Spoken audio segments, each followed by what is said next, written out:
Hey, today on the Cooligans, we're going to be joined by Mark Fratto, who happens to be the in-stadium announcer for NYCFC. And possibly some other stuff. Actually, I think we have confirmed it. We know that for sure. Okay, but we'll talk about it on the show, you know? Plus, we also talk about a bunch of other stuff. That and more on this episode of the Cooligans!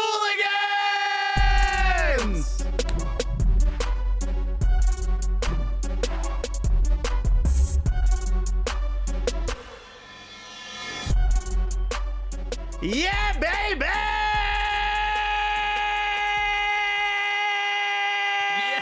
Yeah! There it is. Yeah! Thursday. Come on! Bringing that Thursday energy. We got that Thursday energy. We slept all Wednesday. Because we expended all of our energy on Tuesday. Right. And by the way, we slept right here. We're like, yo, we need the studio for something else. I said, no, you don't. Okay? Work around my body. Yo, I need my beauty sleep. And then somebody's like, how many hours could that possibly be? And I said, no jokes. Not while I'm sleeping. Hello, everybody. Welcome to the show. My name is Christian Polanco. My name is Alexis Guerrero. All right, we are the Cooligans. We're your favorite stand-up comedians that host the funniest soccer show that you've ever seen in your life. This better be. Okay. I dare you. Find another one. I dare you. We dare you. Send me a link. Put my email address on screen. Put it right there. Gulliest@gulliest.com. Because we're not just the funniest, we're also the gulliest. That is right. And today the show's getting gully as ever because we are joined by our esteemed guest, the nicest dressed guest we've had here yet. That's right. Because Grant Wall came in here looking like a bum, like he just finished jogging. Damn, Grant, try. There's cameras. We always roast Grant Wall for no reason. He's the nicest guy. We're the only ones allowed to wear sweats. No, I think he wore trousers. He seemed very nice. He's a great guy. Great dude. Anyway, before we trash our past guest, don't worry. He's going to be in the next episode. We'll trash this guest. Yeah, so don't worry. Everybody gets it eventually, but not when they're here, so they can't rebuttal. Yes. But this guy's absolutely amazing. We met him.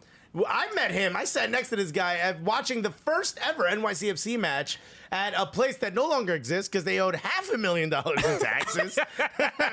Shouts to NYC. I love this place. Not only that, but he became and was the in-stadium announcer for NYCFC. Yeah. Plus, and now a whole bunch of other stuff. Ladies and gentlemen, let's try and put your hands together for the one, the only, and we'll be the third sexiest voice on this show. Mark Fratto, everybody. Hello, Mark. Hi, guys. Thanks for having me. I had to dress up a little bit. You guys are dangerously close to Hudson Yards over here, which is the new cool part of town here on the west side of Manhattan. Yeah. So I had to step it up a little bit. And you know how judgmental all the folks around here are. Yeah, especially on a day like today. On this Thursday, the Thursday Thunder. Exactly. Yeah, exactly. I love when I go down there, people just hand me their trays and garbage. And I'm like, no. I don't work here. I'm allowed to dress like this. I'm on TV now.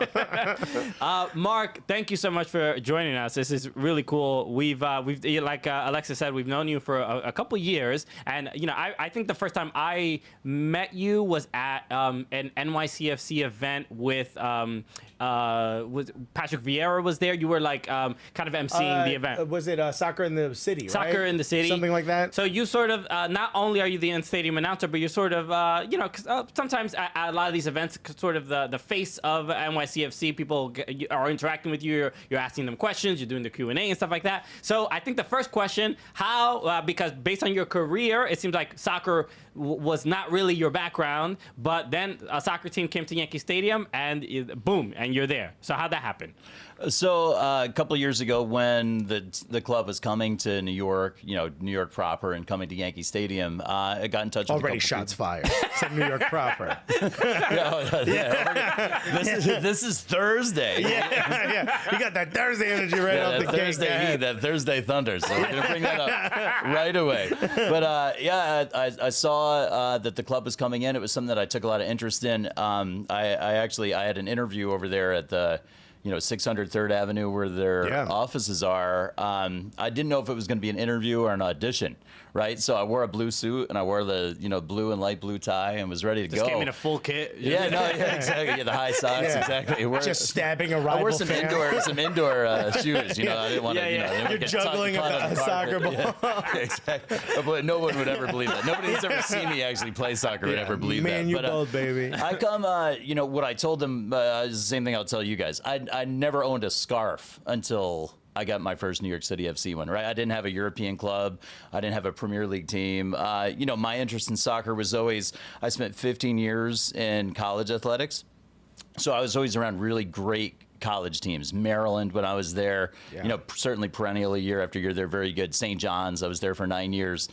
St. John's just lost in the NCAA tournament this year. I mean, they're good year after year after year. And when I was in school, I went to SUNY Geneseo State University in New York, all the way upstate, where it's even more wintry there today than it is here on the west side this Thursday. Yeah.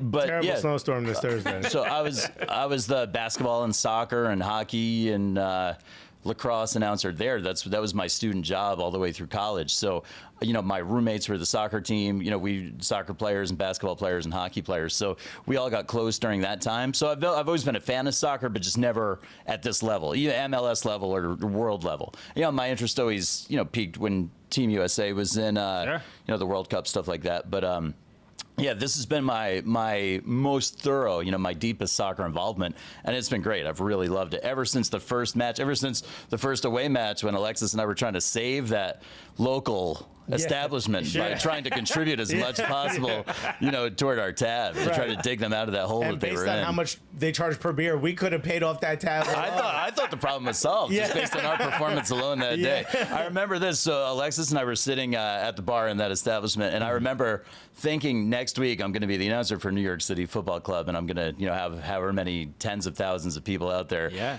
And that kind of crystallized or became real when we were watching that match at Orlando City, and there were 40,000 people there. Sure. Yeah. And I said, I think I better have another beer.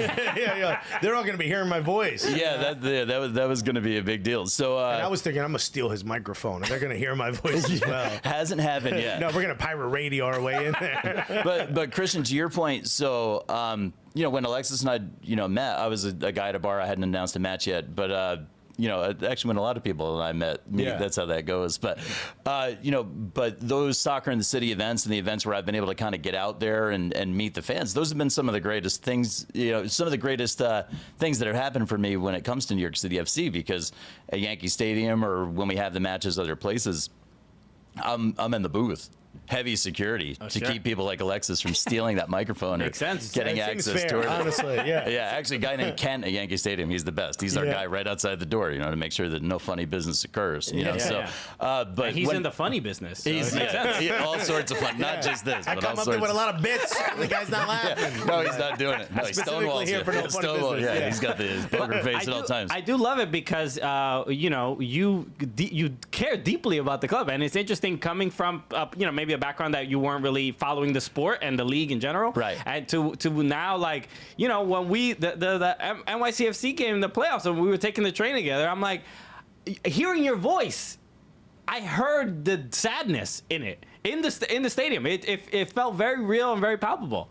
Yeah, obviously I love it much more when we win, and as the announcer, I'm selfish too. I love it when we win and when we score a lot of goals. Right. So the best part for me is when we score goals and when I get to make that call and I hear the entire fan base, echo the last name of the goal scorer. I mean, that's the best part of the game experience for me, the match day experience. So soccer's a bit more, like you just mentioned it with the fan base, soccer's a bit more sort of call and repeat. Like as an announcer, you're not just announcing what's happening. A lot of times the fans are sort of reacting to what you're saying, get involved. Does that happen on any of the other sports that you sort of call? I mean, I can imagine that happens with boxing.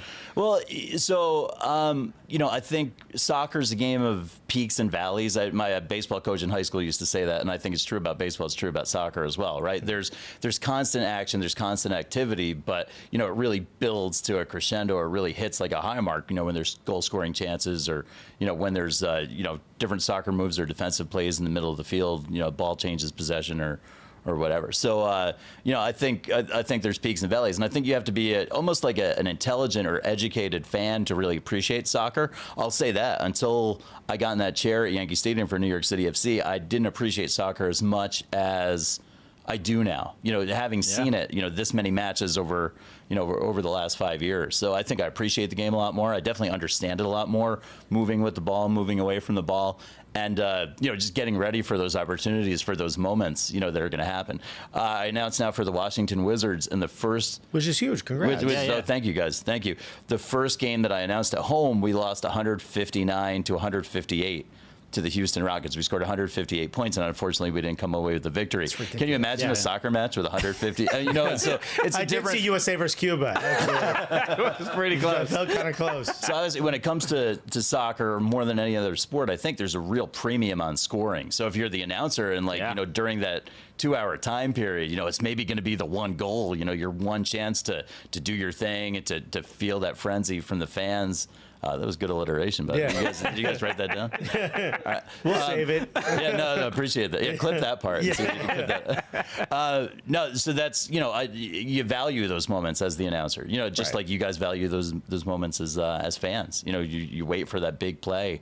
And after 115, are you just like, and another one? We get it. So actually, that obviously that was my first one. It was my first the home opener for the Wizards, and James Harden went for 59. If you guys know James Harden, I mean, it was unbelievable to watch. Who? Never heard of him. Yeah. Well, and Bradley Beal for our side had 46. I mean, it was just the thing about the Wizards right now, and just to put in a plug, I know Christian's wearing that. Yeah, we're both Knicks fans. We got nothing to root for. Yeah, well, you know, let's go. We're winning something. I don't know what it is, but we're going to win, baby. The excitement for me now is the Wizards announcers were, I think, second or third in the league in scoring, so every game feels like a heavyweight fight, whether we win or lose. You know, we're going to put up 130 points. That's one of the things that I've really liked about New York City FC, right? We're a high-scoring team when it comes to, you know, when it comes to wins, when it comes to losses sometimes, too. Especially other than the first year, there's also a lot of wins at home. Yeah, which is true. Also, I think I get credit, a little bit of credit for that. Of course. We were going to bring it up, but I'm mostly. Not Via Shmia. Never heard of him. We'll be back with more after this.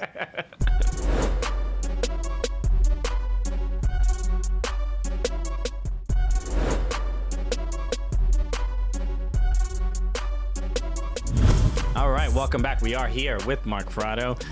And I did want to ask you specifically about calling that first game for NYCFC and how that felt. We were there. It was against the New England Revolution. That's right. I believe Villa got both goals. No, Villa got one goal. And Patrick Mullins got the other one. Yeah. And so that was an incredible game. I remember being there. Yankee Stadium, I think, was sold out. There was a lot of people there. A lot of people. It was a very big game. And it felt like this sort of monumental moment for the Bronx, for New York soccer. For soccer in America. And what did you think before the game started, and then after? How'd you feel?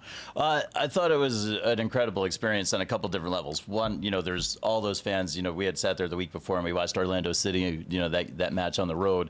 And, you know, just all the fans. And so you guys know, we're there for a production meeting a couple hours before the start of every match. So you're there for 3 hours ahead, you know, before the opening of the match. But then you're also there, you know, probably 2 hours before the first fans get into the building. Right. So to see it go from 0 people to, you know, whatever it was, 30-something, 35,000. If I remember correctly, it was like 36, 37, something like that. There was a nice build-up. You know, and then for me personally, you know, I mentioned before, you know, when I was at Geneseo, I lived with, you know, the soccer players and hockey players and basketball players. So a couple of the guys that were on the soccer team that had helped me prepare for my interview with New York City FC and helped me kind of get ready for the season, they came down from the Rochester, New York area. Oh, wow. You know, I had a couple other people in the, you know, a couple other, like, you know, like some of my best friends were in the stands. So, you know, so that helped. And then to see it fill with, you know, a couple of my best friends and 36,000 other people, you know, that was a pretty exciting You got a lot thing. of friends, Mark. A lot of people showed up. I get credit for 5 people. I think, the other.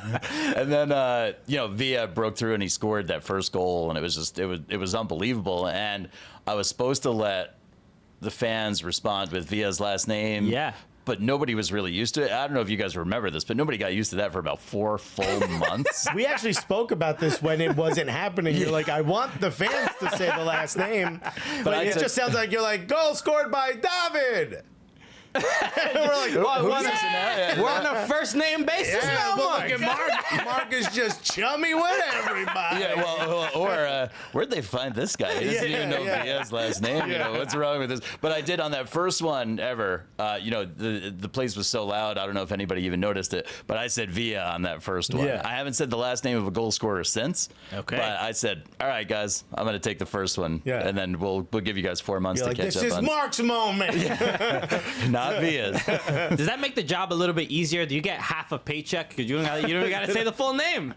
Yeah. Well, it's made up for in tips. Okay, So good. Yeah, it's a good system. They got the bucket they pass around. Yeah, to the exactly. announcer. Great first names today, Mark. Here's 5. When in the beginning of the match, when you call out the opposing players' names, sometimes the fans will yell "You suck" at Right. the end of each. Is that something you were prepared for? Is that something you sort of understand? Like, all right, something is about they usually yell stuff because I don't think I've ever seen that at an NBA game. I don't think I've ever seen that at a baseball game. So in college athletics at Maryland, they certainly did things like that. The students would have the student newspaper out and they'd read the newspaper while the opponent lineups were coming up. Hilarious. We're there. And I think New York City FC. I think, and I'm not. I don't mean to blow smoke or anything like that, but New York City FC does a lot of things I think to accommodate the fans in terms of the match day experience. You guys can agree or disagree or whatever you guys want to think. We're not going to mess with your money. No, I appreciate that. But yeah, no, I mean, so if fans do something organically like that, or I'm not sure if that's something that some of the supporter groups just came up with on the first day or whatever. I heard that going on, and I tried to give it a cadence so they could get that in, and then the echo comes across, and I go on with the next game. Unless the director's in my ear saying, "Hey, we're going to miss kick with TV. Can you pick it up a little bit?" That's the only time when I kind of just keep it going. But yeah, no, I mean, I like that. I love that. That's one of the things that I've really appreciated about our fans, these past 5 years is how involved they are, how involved the club wants them to be. I think that's been a great thing. Soccer fans are much more interactive than a lot of other fans in a lot of other sports. Yeah, I was going to ask you about that. Like the fact that you probably have a maybe deeper connection with soccer fans in this shorter amount of time than probably other sports, because they're much more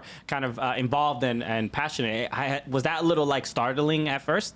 No, I think that's the reputation. I'd never really been to a lot of soccer matches before, other than the college ones, but the ones that the college matches for the Maryland Terrapins and St. John's were kind of microcosms of that experience. So they're like that. I think it's great though. I think it's really unique. I mean the chants and the songs and all the stuff that happens.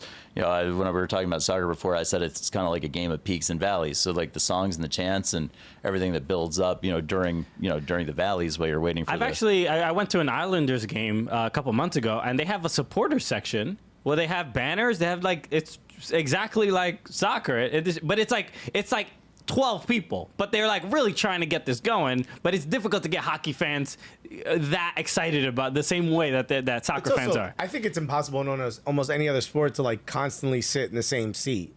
Like soccer fans, you go for every match. That's a thing. I don't think that if you go to the Knicks game and you pick a random seat, I think every game it's somebody else sitting in that seat. You know what I mean? Oh, sure. Unless you have season tickets. But even then, you're giving most of them away. Which we both do, because we're very wealthy. Also, and if we're lying. Send us some. Send us season tickets, Knicks. What are you doing? We're Wizards. We'll go with him. Come on down. Yeah, let's take an Amtrak. Let's do an episode on the road. Let's do it. Dining car, and then we'll go there. I did have a question. We got a question from one of our fans, one of our Gully Squad members, Mike Thomas. He did ask, what's the PA announcer's worst nightmare? Voice cracking mid-announcement? Is that one of the... So one of the games that toward the end of the season, my voice cracked, and Dylan Butler, who's a reporter he's a St. John's guy, so I've known him from those days, but he's a reporter for, I think, MLS.com. He noted that on his Twitter feed. He goes, it's a big one when Fratto's voice cracks in the middle of a goal announcement. And I said, well, send some whiskeys to the press box. Let's get that going. Loosen up. Need a little therapy. Yeah, exactly. That deep voice, Mark Fratto. Yeah, let's get that going. I mean, it seems like there isn't.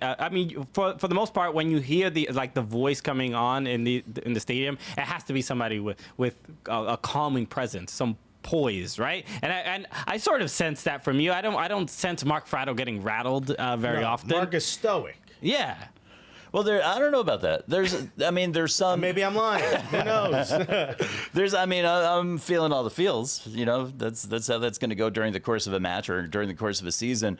There are some announcers out there that will announce the opposing team's stuff like they're sad, and I think that's so bad. I think that's so It's so bush league. It's so like, they'll say, oh, there's a goal, Bastian Schweinsteiger. Like it's like their Eeyore or something like that. That's just not. I try to do the opponent's stuff professionally. That's all sports that I do. And then our stuff with obviously with a lot of enthusiasm and a lot of energy. Swag, and, it's the NBA All-Star game every single time. Sure. So. And I think Christian, like you said, sometimes when I'm not excited about an outcome or something like that, you can hear it a little bit, maybe. Yeah. It wasn't the Eeyore kind of. No, thank goodness. Yeah, but it was genuine. That's really the main. You don't necessarily sense that in other sports where the announcers emotionally invested in the result of the game. Yeah, you're not like NYCFC lost. Ain't this some shit? You're not going that far. Not yet. So my first boss in college athletics, I would ask him oh, hey, can I say this? Oh, hey, can I say this? And there were some things where he would say, well, you can, but you can only say it once. Yeah. Meaning that would be it. It would weird. I feel like you've been in production meetings here for this show. Well, you'll hear us say a lot more after this, guys.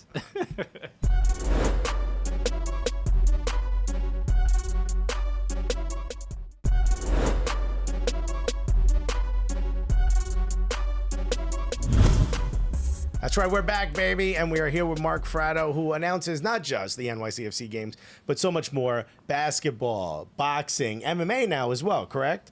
So as you add more of these things, do sometimes have you ever been in an MMA fight and be like, that's a red card, something sneaks out, Mix it up a little bit. That's not allowed at all. I do. I write myself cheat sheets. Particularly when I'm doing college basketball versus G League versus NBA, the rules are different. So I write myself little cheat sheets just on the desk or whatever. I always write down the name of the teams, believe it or not. Not that that's something you're going to forget, but just if you're doing a million things, and you're going to say, whatever, foul called against the Maryland Terrapins, and just because you've said it so many times, and it's the St. John's Red Storm or it's the Syracuse Orange or whatever, that's in New York City FC or whatever. That's pretty cool. You get the opportunity to call somebody different. What do you think is the sport of the sort of thing that you call that has the most interactivity with you? What is the one that makes you sort of work the hardest? So I like a lot of the different things that I do. I'm really, really fortunate to do a lot of those things. I love our Westchester Knicks days because we set up the full production. So we're there hours in advance, setting up the cameras and setting up all the audio equipment, setting up all that stuff. And then toward the end of the day before I started doing the Wizards games, then I put my suit on and I'd announce. We have a Facebook series with boxing called Fight Night Live, and it's the same situation where I'm running cable in a t-shirt and jeans until, about an hour and a half before we're ready to go on air. Then I put my tuxedo on and then I, jump into the ring and do that sort of thing. Soccer's been great. We talked about the interactivity between the fans and the passion that I share with the fans that's palpable from second to second and moment to moment. And then New York City FC helped me to realize a lifelong dream for myself, which is to announce at Yankee Stadium. So that's something that I'll never forget. Big fights at the Garden are always, a great thing for me to be a part of. Usually that's where I'll announce 6 or 7 fights and then turn the microphone over to Michael Buffer, the most famous and richest and handsomest announcer of them all. So I hand it right over and, and You're required to say that about him. Yeah, exactly. I'm contractually That's actually his middle name. Yeah, that is. The richest, handsomest. Michael Buffer. No, but it's been great. And I've probably done, about 20 fight nights with Michael Buffer, and he's super nice and really helpful in terms of career stuff and just kind of great great person to sit next to. Well, what kind of guidance do announcers give? What does Michael Buffer say? I'm gonna take you under my wing and help you out. I was gonna be like, you ain't got it, kid. This is all my money. Okay, you don't got the pipes. So a lot of people do Michael Buffer impressions, and those have to be 2 of the most unique Michael Buffer impressions that I've ever heard anybody do. Yeah. Michael Buffer. This is Michael Buffer, and he grew up in Staten Island. Yeah, when he's off mic, he picks up Paulie D's accent. This is the real Michael Buffer. You don't know Michael Buffer the way we know Michael Buffer. You know polished Michael Buffer. We knew him before he was all buff. You know what I mean? Well, somebody straighten out my boat. Ladies and gentlemen, welcome to... I swear to God, you touch my shoes one more. Anyway. No, he's been great just in terms of kind of guidance, what shows to take, what shows not to take. He'll give you honest opinions about compensation and stuff like that, because as you're kind of finding your way, there's people that won't be real with you. They won't give you that kind of solid advice. Then you never learn anything, you never grow, and you get taken advantage of until the point where you may not be. And then in boxing, there's no script, right? So I pattern my boxing script, my intros and decisions and knockout announcements and stuff like that, MMA stuff too, over fights that I've watched him do on YouTube. There's no script. New York City FC, I got a script, it's like 80 pages. The NCAA tournament, when I'm at the Final Four, I host the press conferences and have all the coaches and the student athletes up there, 600 reporters out there. It's like being like in the White House, but like way better and way bigger, way more fun. And not at all like being at the White House. So nothing like so except that, you sit up there and do the thing with the podium and the dais and all that. That rule book for me alone is 28 pages. With boxing, there's nothing. It's the Wild West. So, even advice when it comes to what to say and when to say it, he's been great with stuff like that. It almost seems like in boxing, they want it to be disorganized and messy, right? Those are always like the viral moments when you ask a question that's even like it's just like mildly polite and the boxer loses his mind. Who's the guy who sounds like with the impression we just did of Michael Buffer? I can't remember. He does a lot of like commentary for boxing. I can't remember, but he sounds like he wants to fight the boxer.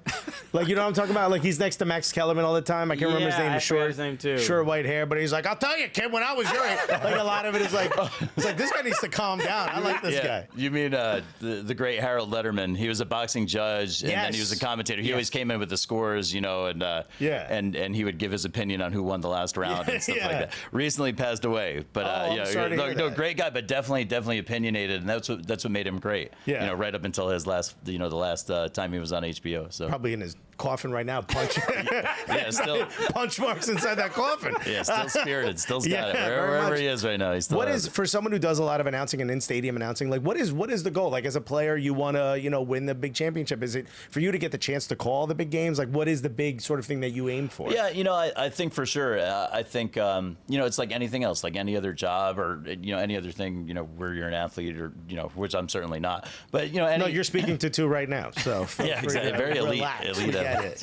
But it's like anything else. You have to follow the steps, right? So I started, in my Division III school. Even before that, I started at Our Lady Lourdes High School in Poughkeepsie. I was on the baseball team and I was on the cross country team, and I wanted to try out for JV basketball. And my teammates from baseball just said, like, bro, just don't. Please don't try out. Like, you're gonna get caught immediately. So they said, be our announcer and announce us like Michael Jordan, 6'6" from North Carolina. I used to do that stuff in high school. Then when I went to college, I did my Division III sports, and then I went to grad school at Maryland, and I started out with softball and field hockey, and then I moved my way, kind of up to doing basketball and football games, and then continued my announcing at St. John's, and then when I left college athletics full time. Happened to be the first season of the Westchester Knicks and the first season of New York City FC. So I was able to kind of, take those steps and do those things that the, become an announcer at the, pro level. And for Major League Soccer, it was my first Major League gig. So that was a cool thing. So it's been Major League Soccer and New York City FC and Yankee Stadium. I mean, it's hard to beat. It's been the culmination of my career in a lot of ways. So I'm grateful for that opportunity and, try to make every goal and every match count. And I think since the club began, I think I've only probably missed about 5 matches, and I've only missed them for the Final Four, a couple of big fights, and one wedding that I went to that I wanted to make sure that I was at. We actually and they're divorced now. It ended up not being worth it. Sorry guys, sorry fans. But I actually, so our home opener was the day after my wedding 2 years ago. So we all came to the, after we got married. My wife Kristen and I got married upstate where I grew up. We had the reception at Chelsea Piers, and I was in the booth the next day. Wow! With my family and Kristen, and everybody was kind of in like that Delta. Sorry, microphone. And I'm not used to being around microphones. No, it's new for you. Brand new. Were your in-laws just standing there as you're calling the game, like arms crossed? No, angry? They had a great time. And I think it was a win. I can't remember. It was very cold, but very but cool. Well, we got more with Mark when we get back after this.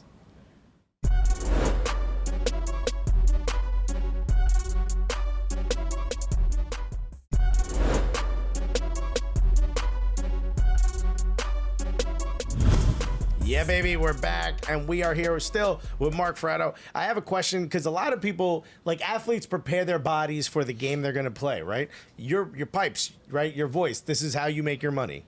But you're not like a singer, right? Like, how do you prepare? Are you more like a cigar and whiskey kind of a guy? Not today. We don't want to, no presumption. I don't know what he's capable of. I mean, maybe you croon on the weekends, but you have a deeper voice, right? Like we podcast and do a television show for a living. We're comedians. I don't necessarily prepare my voice, but I've had moments where I've overused it and I've had to sort of like take that, what is that? That's that spray to help sort of throat coat, all that stuff. Yeah, what was it?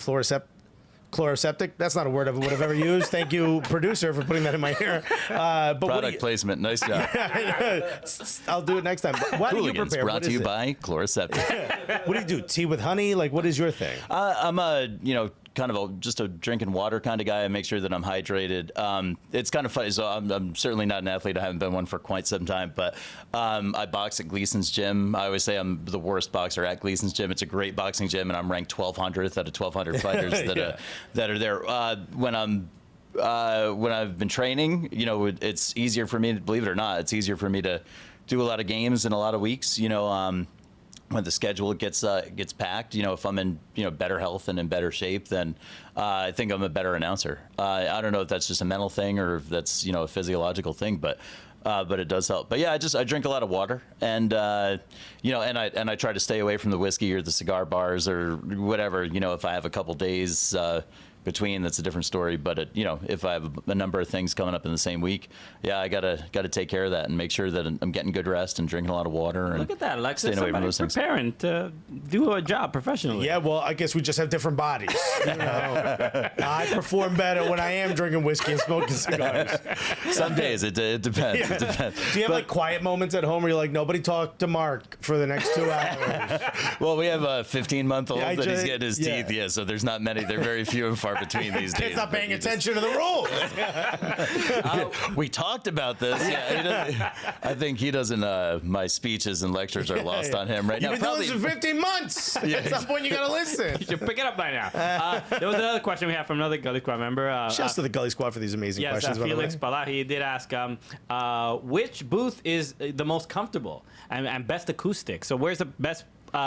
Maybe it might not be Yankee Stadium. Is there any other place that you've worked that you feel like, oh man, I'm in my zone. This place is perfect for me. Very comfortable.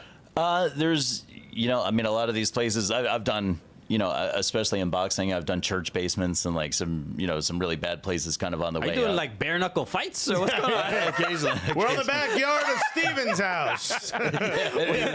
Weren't you the host of bum fights? Yeah, stayed away from that one. This boxer coming from underneath the bridge, weighing in, and depends on how big a jacket he's wearing. Yeah, so like everything else, announcers have career arcs as well. So I can always look forward to that maybe on the downslope.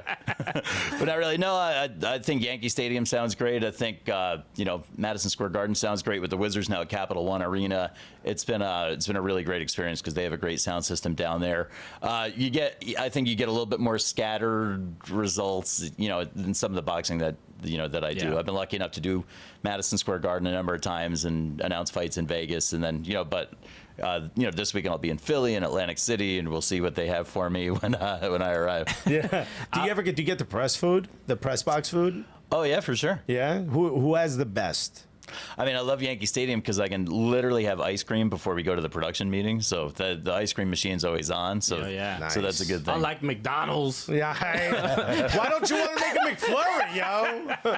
It ain't breakfast no more. Yeah, it's total ice cream freedom at Yankee Stadium. So that's always on. I want to add, we probably don't have too much time to talk about this, but I just want to make sure I ask this because I remember you telling me a story of one of your roommates. One of your roommates was legendary Purdue basketball coach, Gene Keady. You were roommates for a year, correct? Yeah, that's correct. So Coach Keady was He's wildly older than you. What is the circumstance 40 in which? 40-year gap. So it's a little. What 80s sitcom were you to? I think we missed out. Yeah. really cashing in, but it was definitely an odd couple sort of situation. Coach Katie was on our bench at St. John's, and we had him in a hotel, a 5-star hotel on Central Park for the first season that he was here. And, he was by himself a lot, and he wasn't having as great of a time as maybe that you should be when you have such luxurious accommodations. So I said, Coach, I was living on the east side, and he was living on the east side too. I said, I'm going to get a place. I was like, forward me your rent money, whatever that is, and I'll put it toward my place. And then so it's a duplex apartment, so it wasn't as cozy. It wasn't as cozy as maybe you'd think. But Coach Katie, I was 35, Coach Katie was 75. There was a lot of whiskey and steaks, and we lost a lot of games that year, lost 19 games that year. So wow. We went out quite a bit. Both gained 40 pounds. We had a tremendous we had a tremendous experience. We had a great year as roommates, and we're still close. Coach Katie's like family. He's in town, in the aftermath of Thanksgiving, still here in New York. So he came by yesterday. So he watched football and played with my little guy. One of our neighbors came over from down the hall, so they were kind of like running around. Beautiful. Started watching football. Yeah, we had a great time. This is a movie. This is a movie. It's just a Everybody says it's a book, but that sounds like a lot of work for me. Like everybody's like assigning me, oh, you should write a book. Yeah. Thanks. Yeah, maybe. Ghostwriter. I talk for a living. I don't write stuff. Yeah, very. Well, listen to me say it then. Well, let's do an audio book. This is absolutely awesome. How can people sort of follow along what it is that you've got coming up next? Sure. Well, so my personal Instagram's at Mark Fratto, and then I have social media for my business account, which is Lineker Media. We do some TV production, we do some streaming production, and then all the announcing work. I always kind of preview that or recap that at Lineker Media on Instagram, on Twitter, and on Facebook as well. So awesome. Well, check out all of our projects. Congrats there. with everything you're doing, man. This has been but awesome. I can't leave the set of the Cooligans without giving you guys a proper introduction. This is happening. Okay. All right, this is what I was waiting for. All right. Well, yeah, might as well. Let's do it. Yeah. All right. So, ladies and gentlemen, welcome to the west side of Manhattan, New York City. This is the Soccer Cooligans. Yes. Football, pizza, everything in between. Introducing first, coming out of Brooklyn. Please welcome Christian and his tag team partner from the Brick City, Newark, New Jersey, damas y caballeros, Alexis Guerrero. This is me stabbing. There's your Unbelievable. Thank that you okay? so much, Hit that. Mark That was Fratto. absolutely amazing. All right, thank you, Mark Fratto. We'll be back with more after this, everybody.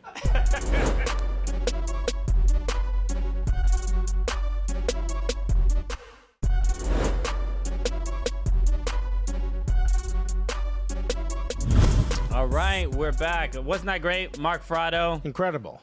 So, made me happy, that man. The announcing Okay, what is it? of us. Christmas already? That was crazy.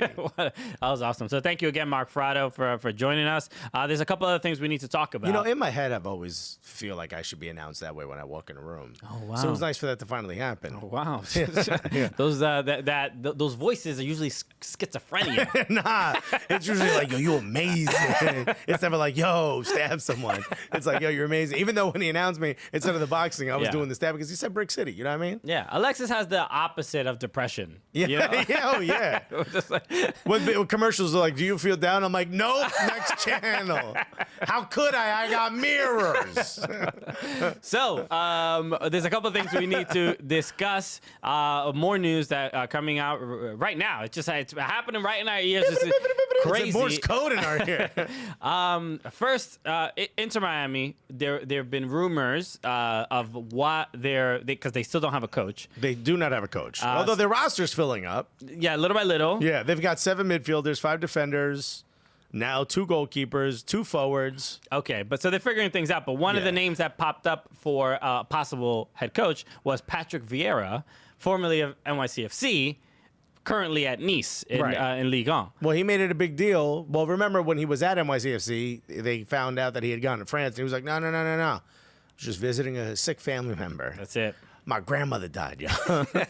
Leave me alone. Turns out, Unless that sick family member also works for Nice. You were there negotiating a contract, young man. So now the rumors going all over the place that he's going to be the new Inter Miami coach. Yes. And what does he say? No. No truth to these rumors.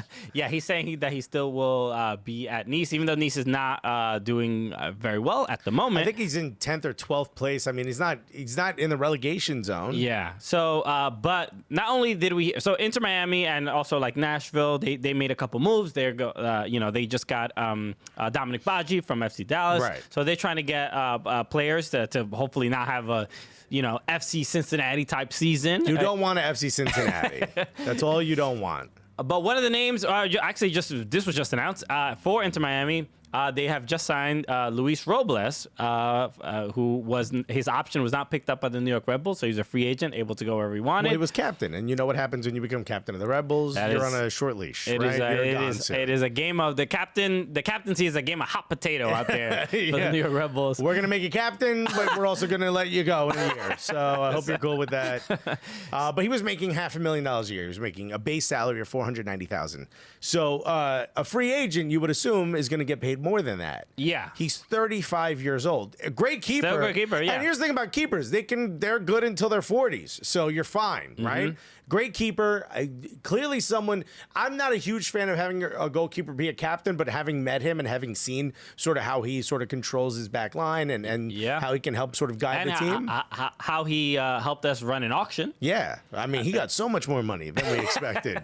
We were starting to roast some of the people like, we know you rich, you got money. And he was like, yeah, I know. Like he was getting in on it. Yeah, so if you don't know, this is about a year ago, 2 years ago, we were hosting a charity event for Met Oval, Metropolitan Oval, which is like a soccer academy, and Luis Robles was at the event with us, and they asked us to run an auction to give away some like signed jerseys and things like that. So we guilted him to coming on stage. And we told him with us. like, hey man, get up here. These people are not excited about us. Yeah, So you need to care about us. You need to and help also, us. one of the jerseys was an autographed. What's the guy who went to play for Leipzig now? Tyler Adams. Tyler Adams. It was autographed Tyler Adams jersey. We're like, you know him. Yeah, Get up here. Talk about him a little bit. You know him quite well. Yeah. And all of it, as soon as, the celebrity soccer player was a part of the auction, all of a sudden these rich people had a little bit more money to offer. This sexy tall guy shows up, and all of a sudden these rich people are just writing checks. Yeah, I think we got like $3,500 for that jersey. Yeah, it was just like pretty crazy. We were at like 400 before he got up there.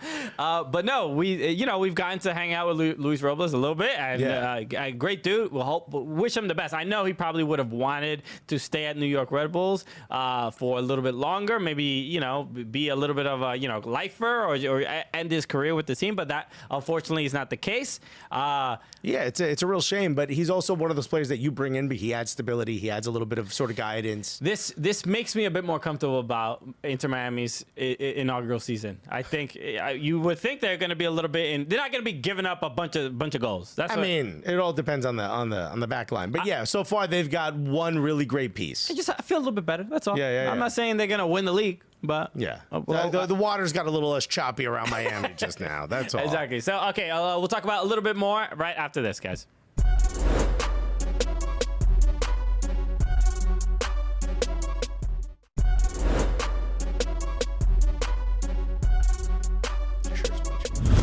All right, welcome back. So, a couple other things. Champions League happened last week, and we don't care. No, I'm joking. Yeah, a little bit. Yeah, again, I hate to be a big homer, but it's so easy to watch on FuboTV. Yeah, it is. It's just you could find it anywhere. It's literally so much soccer. I'm like, who has the time to watch all this soccer? Right. It's just too much. Actually, it feels like it's not enough. That's how good it is. So, but this was a thing that was kind of around on social media. Rihanna attending the Juventus match. And she graced. She graced, yes. She graced soccer with her presence.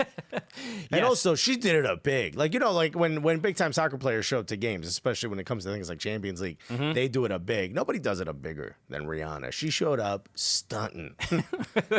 You love to see it. I mean, in the amount of, like, she's wearing a full-blown leather and fur. The Louis Vuitton. It looked like a purse, but it's a Louis Vuitton soccer ball that's worth $38,000. $4,500, something crazy like Okay. that. Reasonable. It's not a purse. She was carrying around a soccer ball. Carrying around a soccer ball. That's it. Just a Louis V soccer ball. Who are you? She was given a jersey that says Riri on the back. You love it. The team tagged her as like Bad Girl Riri is here. It's like, what? Like, Yo. this is amazing when the two worlds we love collide. And I just look. I love that she's supporting. Going to Champions League match, going to a match in Italy, supporting Juventus. What's up with MLS, Riri? Come on, yo. Yo, Why, show up to, Columbus Crew versus FC Cincinnati. why not? The hell is real, Darby. You know? Because then we'll know you about it. Yeah. What about, Meg the Stallion, the Stallion? Why does she show up to when Inter Miami plays Atlanta United? That'd be lovely. Come on. Okay, that's what we need to see more of that. So look, whatever we got to do, we guilt you, shame you. Yeah, we'll do it. It's nice. Bring this Louis Vuitton soccer ball. Yo, get Doja Cat at LAFC versus LA Galaxy. Okay, MLS, get on Or this. Saweetie, any of them. So ridiculous. The other thing I wanted to talk Also, about. shouts to Juventus, man. When they said they were going to become a brand, they were not lying. Sure. They're like And a they changed fashion their brand. they changed their badge. They changed forever. Yeah, no one like that. No one like that. Yeah. And they were like, we don't care. Riri's They're at our like, games. And tell it to Rihanna. Okay, when Chance the Rapper's at a Chicago Fire game, Yeah. they're gonna be a little different. Well, that's because albums ain't doing so well. What So are you of course talking it's gonna about? be. Chance is great. I love Chance. terrible Anyway, he goes to rapper. Red Stars game, so shout out to Chance. He was at a Red Stars game. Was he? Yeah. he hates his music that much. He won't even give any. I don't get it. He's I don't great. get where it comes from. The other thing I wanted to talk about real quick was Tell me when Chief Keef shows up. the announcement of the new schedule for MLS. So Nashville. Not only is it condensed. Well, it's not condensed. Well, it's still. No, it's the shortest season. Okay, Yeah. so it's still 34 games. Nashville announced they are going to be in the Western Conference. Which is where they, of course, belong geographically. Everybody knows that. You look at a map. Inter Miami. Nashville's in Las Vegas. Everyone knows that. It's right next to it. Inter Miami's in the Eastern Conference, obviously, but because of this now, because of the expansion, now every team in MLS will not play each other. Well, we don't even have a balanced schedule, so who cares at this point? You don't Get care? a balanced schedule. Every team should play each other home and away, and that's it. Rihanna said so. You sure it wasn't Maurisa that said it? That's it. That's it. So look, it's a bummer. That's the thing that makes me the most unhappy, that every team won't play each other. Kind of diminishes the value of the Supporter Shield. Yeah, of course it does. Okay, so thank you for agreeing with me for the first time on the show, Alexis Guerreros. All right, we'll be right back.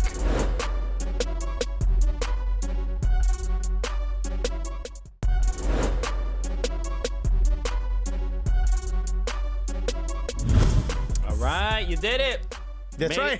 Made it through another one. I thought you were talking to me or the fans. I'm talking to both of you. Yeah. I'm always impressed when like you Alexis hasn't just fallen asleep or completely given up.